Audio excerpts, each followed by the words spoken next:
Está hablando ya Jerome Powell, ya ha dado ese good afternoon a la audiencia. Recordamos que estamos analizando y vamos a analizar su discurso junto a Luis Garbía, director del Máster de Riesgos de Economía SICADE. También nos acompaña Javier del Valle, asesor financiero, y aprovecho también para saludar a Alexis Ortega, analista independiente, que se nos acaba de unir, pero antes de pasar a los análisis, a los analistas, seguimos escuchando a Jerome Powell, que ya está repasando algunos de los puntos clave del comunicado. Insiste en que la posición de la economía es sólida. Dice que la inflación ha estado ligeramente por encima de ese objetivo del 2%, que se sigue situando por encima del objetivo. Está, por tanto, repasando, como decimos, ese statement, el comunicado de la Reserva Federal. Recordemos que ha mantenido los tipos de interés sin cambios en ese rango del 4,25 al 4,50%. Bien, mientras tanto, como decimos, estamos pendientes de esa conexión. Nos está dando algún fallo, así que vamos a ver si podemos seguir escuchando a Jerome Powell. And government spending grew at a solid 2.5% rate. Within PDFP, growth of consumer spending moderated, while investment in equipment and intangibles rebounded from weakness in the fourth quarter. Surveys of households and businesses, however, report a decline in sentiment over recent months and elevated uncertainty about the economic outlook, largely reflecting trade policy concerns. Está citando las preocupaciones que hay sobre política monetaria, política comercial, a raíz de la política arancelaria de Donald Trump. Está hablando de ese sentimiento de los hogares, de cómo de alguna forma se ha llegado a agriar y que, por tanto, refleja esas preocupaciones sobre política comercial. También ha hablado, por cierto, de la oscilación inusual en las exportaciones que complica la medición del PIB. Dice que hay que ver cómo puede afectar el entorno al sentimiento del gasto. Cuando hemos visto en anteriores ocasiones que el gasto, la confianza del consumidor se ha mermado, pues esto afecta, por tanto, también a esas intenciones de gasto a futuro. Habla también de las condiciones del mercado laboral y de cómo se han mantenido sólidas. The labor market is not a source of significant inflationary pressures. The median projection for the unemployment rate in the SEP is 4.5% at the end of this year and next, a bit higher than projected in March. Inflation has eased significantly from its highs in mid-2022, but remains somewhat elevated relative to our 2% longer-run goal. Estimates based on the Consumer Price Index and other data indicate that total PCE prices rose 2.3% over the 12 months ending in May, and that, excluding the volatile food and energy categories, core PCE prices rose 2.6%. Bueno, dice que la inflación se ha relajado significativamente, pero que se mantiene elevada, que hemos visto como el PCE, que es el indicador de inflación favorito de la Fed, ha aumentado un 2,3%, en el caso de la subyacente un 2,6%. Dice que las expectativas de inflación a corto plazo han aumentado recientemente y que los aranceles son un factor determinante. Por el momento, Luis, por esta parte no parece que haya muchas sorpresas. No, al final está en el discurso que yo creo que se podría llegar a calificar como aburrido. Aburrido en línea con lo que estamos viendo y lo que en algún momento supongo que esperará el turno de preguntas. La primera pregunta me atrevería a decir que va a ir en línea con las presiones que está recibiendo o de una forma o de otra, y la respuesta unívoca que dará es: no voy a ceder ante las presiones. La Fed es independiente. Usará la palabra independiente en la primera respuesta. Yo estaba esperando que fuera a decir algo así, pero de momento está dando datos y más datos. Una inflación que todavía está un poquito elevada, por lo tanto no se justifica la bajada. El mercado laboral funciona también y en este sentido, pues ni tan mal, pensando en su punto de vista, lo que hemos comentado, un Powell relajado que está dando datos macroeconómicos y que hoy por hoy ya puede Trump decir lo que tenga que decir, que él va a su tema. Y su tema es mantener los tipos y sobre todo, Marta, mostrar independencia. Aprovecho ahora ya sí para saludar a Alexis Ortega, analista independiente. Alexis, ¿qué tal? ¿Cómo estás? Gracias por acompañarnos. ¿Qué tal, Marta? Muy buenas tardes. Gracias por la invitación. Alexis, ¿algo que te esté sorprendiendo del comunicado, de las proyecciones, de lo que esté diciendo Powell, aunque todavía no hemos entrado en materia de rueda de prensa como tal? No, yo creo que Powell está en su papel. Y la verdad es que el papel es muy complicado, porque claro, Donald Trump le acusa de haber estado haciendo campaña electoral por Biden bajando los tipos de interés cuando no tenía que haberlos bajado. Y ahora obviamente lo que realmente Donald Trump le está pidiendo es que haga lo mismo con él. Y la verdad es que ahora mismo Powell aprovecha para lanzar un discurso de independencia, y yo creo que ahora mismo casi es lo que más importa, puesto que la descarada actuación de Donald Trump en este tema está poniendo en un membrete pues su propio papel, y por tanto de alguna manera le hace resistirse más de lo que realmente podría haber resistido en una situación, digamos, más normal. Y por lo tanto ese mensaje de independencia yo creo que es el que más va a destacar, e incluso aunque pueda haber la posibilidad de bajar tipos, de alguna manera debe justificar su propia independencia, y ese es el mensaje final. Alexis, entonces por retomar una de las cosas que decías, ¿crees que Powell, si no fuera por estas presiones de Trump, quizás ya hubiera empezado a recortar de nuevo los tipos de interés? ¿Está resistiendo un poco por tomarle ese pulso? Claro, no. La pregunta clave en estos momentos es por qué en septiembre del año pasado empezó a hablarnos de un mercado laboral muy débil y había que bajar los tipos de interés muy rápido, incluso medio punto. Ese es el gran problema, sobre todo en un entorno en donde el déficit público americano, que hoy es un tema fundamental, pero que debía haber sido un tema fundamental en los últimos 3 años, estaba alrededor del 6,5, 7% en una economía que crecía al 3, alrededor del 2,9, 3%, y tenía una tasa de paro por el 4%. En un entorno como ese, el mensaje de Powell debía haber sido: necesito esperar más, y sobre todo lo que necesito es que haya un control efectivo del gasto público americano, puesto que de alguna manera este gasto público, obviamente electoral, estaba de alguna manera perjudicando su esfuerzo por controlar de alguna manera la inflación. Ahí es donde realmente Powell se hubiese ganado la medalla de independencia completamente. Una vez pasado eso, pues Donald Trump lo que realmente está ahora es diciéndole: oye, haz lo mismo que hiciste con Biden y baja los tipos de interés, puesto que realmente ahora mismo necesito yo controlar el déficit público y por lo tanto necesito tipos de interés más bajos. La verdad es que también esa actitud de Powell es un poco absurda, puesto que de alguna manera la bajada de tipos de interés no va a favorecer la caída de los tipos a largo, sino casi puede que incluso hasta lo contrario, como realmente ha venido sucediendo desde septiembre y toda esta situación que tenemos por el descontrol del presupuesto, pero de alguna manera alimenta esta situación de tensión que yo la circunscribo realmente a las actuaciones de Powell durante el 2024. Y por lo tanto, digamos que esto no es más que la pelea entre dos tramposos que quieren aparecer como que son independientes, pero realmente ninguno de ellos es independiente. Lo que pasa es que ahora mismo, de momento, pues Powell está jugando a la baza de la independencia. Bueno, dejémosle jugar.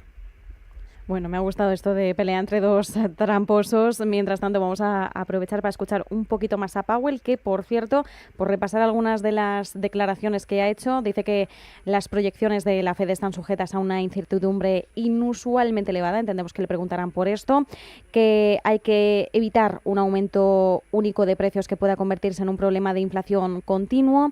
Ha citado 3 meses de lecturas de inflación favorables, dice que es una buena noticia, que por el momento la Fed está bien posicionada para esperar y obtener más información antes de considerar ajustes de política. Recordemos que la última reunión dijo que el coste de actuar y equivocarse era mayor que el coste de esperar, y parece que Powell, con otras palabras, sigue manteniendo este mensaje. Vamos a ver lo que está diciendo en estos momentos.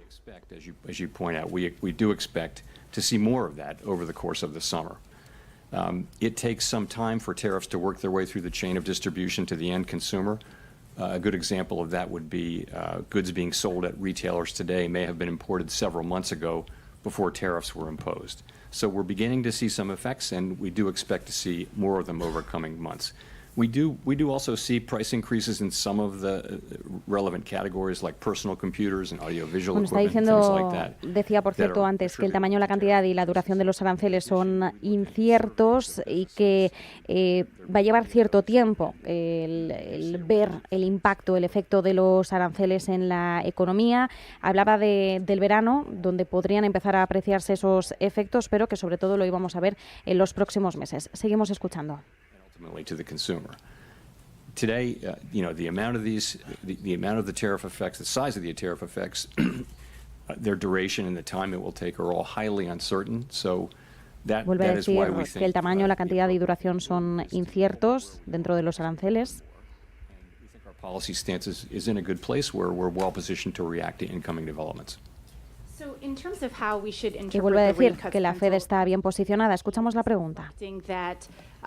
There's this expectation that underlying inflation will just stay well enough contained that allows the committee to eventually move ahead with those cuts, or is it about responding to a deterioration in economic activity, let's say? I mean, how should we make sense of the forecast? So if you look at the forecast, you will see that people do generally expect inflation to move up and then to come back down. But we can't just assume that. Of course, we don't know that, and our job is to make sure. Bueno, dice que la Fed no puede asumir que la inflación simplemente aumentará y que luego volverá a disminuir, como muestran las proyecciones, y sobre todo se concentra en el corto plazo. A la hora de analizar o interpretar esas proyecciones, que es mejor que nos concentremos en el corto plazo porque es difícil pronosticar esas proyecciones o ese entorno económico a largo plazo. Seguimos escuchando. Le hacen otra pregunta ahora mismo desde la agencia Reuters. Out of your projected path, and you ended a higher rate at 2027 than you would have in the prior forecast. Is that a result of a sense that tariffs will lead to more persistent inflation? Is it a result of reassessments of where your short-term neutral Está rate preguntando is? si los aranceles llevarán a una inflación más persistente. So I would focus most on the nearer term as you get out to the later years. Dice que se ciñe más al corto plazo. It's hard for anybody to know where the economy is going. You didn't see people moving their longer term, estimate of the neutral rate, for example, at this meeting. So and those things are probably slow moving. So I think if you look at what's happening here. Since March, this is since March, right? You see a little slower growth, just a tiny tick up, a 1/10 tick up in unemployment, and you see inflation moving up 0.3. And by the way, it was a similar move from the December SEP to the March. So that's what you see. You see the effects of tariffs. I think we learned in April, after the March meeting, that substantially higher tariffs were likely, and then since then, the estimates of where the tariffs will be have actually moved back down, although still at an elevated level. So we're adapting in real time, and what you see is an accumulation of individual assessments.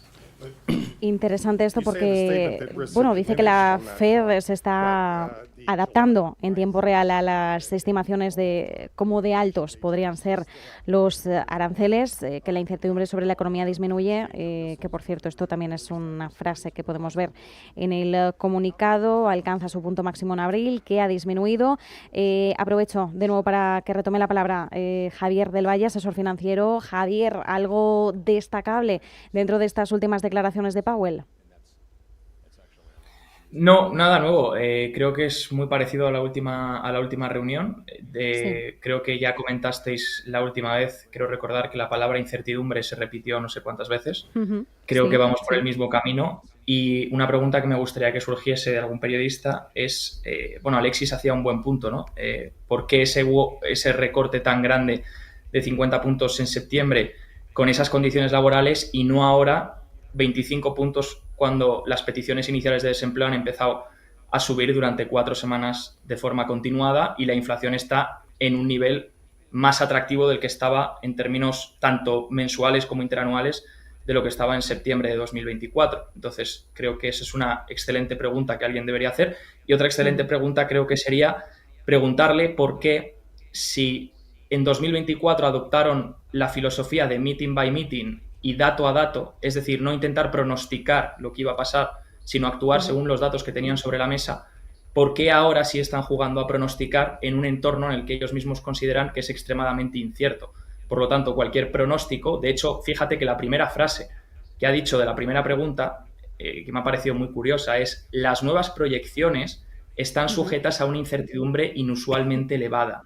Eso quiere decir básicamente que nos están diciendo que todo el papelito donde nos ponen las proyecciones para 2025, 2026 y 2027 nos están diciendo claramente que no le demos mucha importancia, porque son muy inciertas esas proyecciones, que siempre lo han sido y suelen funcionar bien poco, pero que nos lo están reconociendo, que no son unas proyecciones que se basen con certezas. Entonces, bueno, pues me gustaría esa pregunta para ver por qué el enfoque ha cambiado hacia pronosticar cómo va a impactar los aranceles en una economía que además es una economía más predominante de servicios y donde la inflación estaba más elevada, no tanto en los bienes de consumo, que de hecho llevan 3 meses en cambio negativo mensual. Mira, es una pregunta que le voy a trasladar tanto a Luis como a Alexis. Luis, ¿cuál es tu perspectiva? Ya que nosotros desde aquí no podemos hacerle la pregunta a Powell, ¿por qué crees ahora que sí que se están jugando a salir de ese meeting by meeting, a no adelantar movimientos, pero sí? No estoy del todo de acuerdo, porque al final lo que están haciendo es darle vueltas a la misma idea de we are data dependent. O sea, que sí que ha mencionado las proyecciones, pero menciona las proyecciones para decir pues lo que ha comentado Javier, que no valen para nada. O sea, por lo tanto, insiste. Yo creo que al final, comentaba antes que iba a hablar de independencia, quiero ver esa independencia cada vez que repite lo del data dependent, cada vez que repite lo de el corto, habla del long term y short term, hablando del corto plazo. En el corto, o sea, en el largo plazo ya veremos hacia dónde vamos, pero en el corto plazo, lo ha repetido un par de veces, no tenemos todavía información. El efecto de los aranceles lo empezaremos a sentir en algún momento. Hay gente que entiende que va a haber un pequeño gap donde haya inflación, pero luego ya no lo sabemos. Por lo tanto, insiste en subrayar esa incertidumbre que le hace, o sea, tenemos incertidumbre en el medio y en el largo plazo. Por lo tanto, la conclusión que yo saco, que creo que va en línea con lo que está diciendo Powell, es que seguimos siendo data dependent. En el comunicado también hacen mención al data dependent, y al final, cuanto más dependamos de los datos, en cierto modo, más independientes somos de lo que diga Trump. O sea, ¿nosotros de quién dependemos? De los datos. Y luego, las predicciones. Pues es que cualquiera que sea capaz de saber lo que pasa por la cabeza de Trump, pues yo creo que se merece un premio. Yo al menos no soy capaz de verlo. Y en cierto modo también está subrayando lo que comentábamos antes, el taco.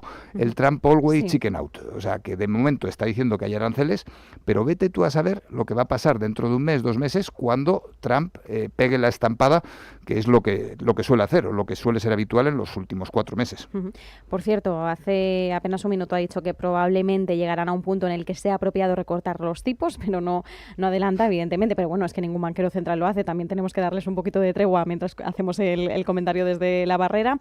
Que la incertidumbre económica ha disminuido, pero que todavía es alta. Es decir, seguimos con la palabra incertidumbre a vueltas. De hecho, Javier lo decía, ¿no? Que ya en la última reunión andábamos a vueltas con la cantidad de veces que se repetía esta palabra, y que mientras esté el mercado laboral tal y como está, la inflación siga bajando, lo correcto es mantener los tipos. Alexis, reacciona a estas últimas declaraciones, y no sé si quieres también apoyar de alguna forma lo ya dicho por Luis y por Javier en torno a la credibilidad de las proyecciones en medio de tanta incertidumbre. Es que, Marta, es que yo creo que en estos momentos Powell está en una situación bastante peculiar y complicada. Tiene a un presidente día sí y día también presionando, lanzando mensajes, y de alguna manera él quiere reconstruir en cierto modo algo que ha sucedido durante el 2024, que es una falta de independencia por parte de la Reserva Federal, encubierta con una idea de que toda la inflación estaba controlada, etcétera, y unos mercados que se fueron al alza, un apoyo clarísimamente a Biden, en ese momento. Y de alguna manera él está ahora mismo en entredicho, y por lo tanto digamos que se refuerza su idea de espera incluso más de lo que podría ser necesario, solamente porque si empieza a bajar los tipos de interés ahora, pues de alguna manera queda absolutamente claro que, o quedaría a lo mejor en entredicho su independencia, y por tanto ahora mismo él está defendiendo su independencia. Retrasar la rebaja de tipos de interés 2 o 3 reuniones, a efectos económicos no le va a producir grandes daños a la economía americana. De hecho, no debían haberlo bajado durante el 2024, y si no lo hubieran bajado durante el 2024, ahora lo estarían bajando con una inflación más controlada. Si hubiesen estado hablando de lo que realmente había que hablar en el 2024, que era de un déficit del 7% incompatible con un control efectivo de la inflación, ahora podrían estar bajando los tipos de interés. No se hizo eso, ahora venimos con esa rémora, y por lo tanto ahora mismo lo que están pretendiendo es salvaguardar un poco su credibilidad, lanzar un mensaje de independencia, y está primando eso más que cualquier otra cosa. De hecho, nos hablan de incertidumbre, nos hablan de previsiones, nos hablan de un montón de cosas que sí no saben. Bueno, el futuro, como se define, siempre es incertidumbre. El futuro nunca se ha sabido. El futuro se ha sabido cuando ya han pasado 10 años. Pero realmente siguen manteniendo la idea de que los tipos de interés van a bajar. Ha habido un pequeño fuga de algunos miembros del FONC que ya se han lanzado a la idea de que puedan mantener los tipos, pero en general, el grupo en general está manteniendo 2 rebajas de tipos de interés. Con todo esto que nos han contado, la verdad es que yo hubiese preferido que hubiesen dicho, mire, no vamos a bajar los tipos de interés, pero siguen insistiendo en que van a bajar los tipos de interés. Por tanto, yo creo que están buscando el momento idóneo que les permita bajarlos sin comprometer su independencia.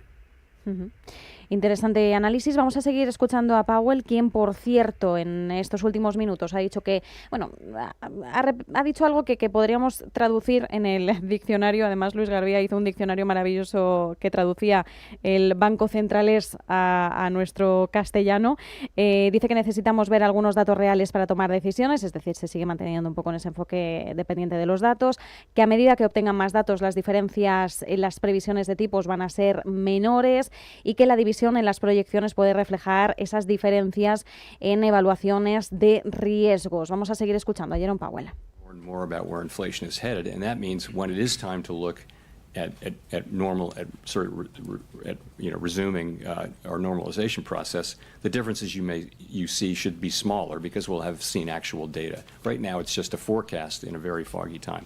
So that's the first part, is forecast. Secondly, people can look at the same data and they can evaluate the risks differently, as you know. And that includes, dice que la gente puede ver los datos y distintas personas con los mismos datos pueden tomar distintas decisiones, ¿no? O hacer proyecciones diferentes. So those are the two ways that the two things I think that drive these things. Remember, though, as I mentioned earlier, with uncertainty as elevated as it is, no one holds these rate paths with a lot of conviction. So that's really where it is. It's a function of those things, and I think as the data come in, you should see those differences. Dice que con una incertidumbre tan elevada nadie mantiene esa perspectiva de tipos de interés con mucha convicción, ¿no?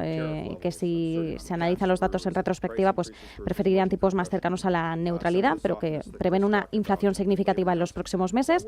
Le están haciendo más preguntas los periodistas. Escuchamos. As the economy heads into this period of very high uncertainty.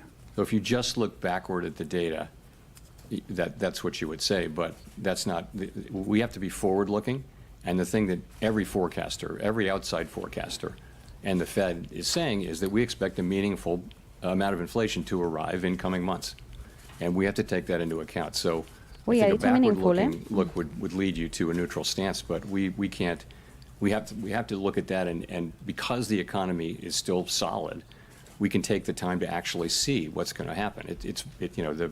There's a range of possibilities on how large the inflation effects and the other effects are going to be. So we'll make smarter and better decisions if we just wait a couple of months or however long it takes to get a sense of Ojo a esta frase, what tomaremos una decisión más inteligente si esperamos un par de meses, y estaba diciendo que gracias a que la economía está sólida, ellos tienen tiempo, ¿no?, para esperar y ver. Totalmente. Nos queda un minutito, Luis, así que nada, os doy 10 segundos a cada uno para una conclusión rápida. Perfecto. Vuelve a la idea de siempre, a la idea de merece la pena esperar 2 meses a tomar decisiones. Tomar decisiones es mucho más caro ahora. Merece la pena esperar para pasar a la acción. Alexis, 10 segunditos. Vale. Mantengo mi independencia o simulo mi independencia. Mantengo o simulo mi independencia. Javier del Valle. Sí, más de lo mismo. Un poco visto las últimas reuniones de la Fed. Estamos viendo un poco lo mismo y esperemos que no le pase factura al esperar tanto. Pues esperemos que no le pase factura el esperar tanto. Nos quedamos con estos 3 grandes titulares: Javier del Valle, asesor financiero; Alexis Ortega, analista independiente; Luis Garbia, director del Máster de Riesgos de Comillas y CADE. Muchísimas gracias a los 3 por habernos acompañado. También muchas gracias a Javier González, founder en Nextela Capital, que nos acompañaba justo al arranque. Muchísimas gracias por habernos acompañado en este especial Reserva Federal.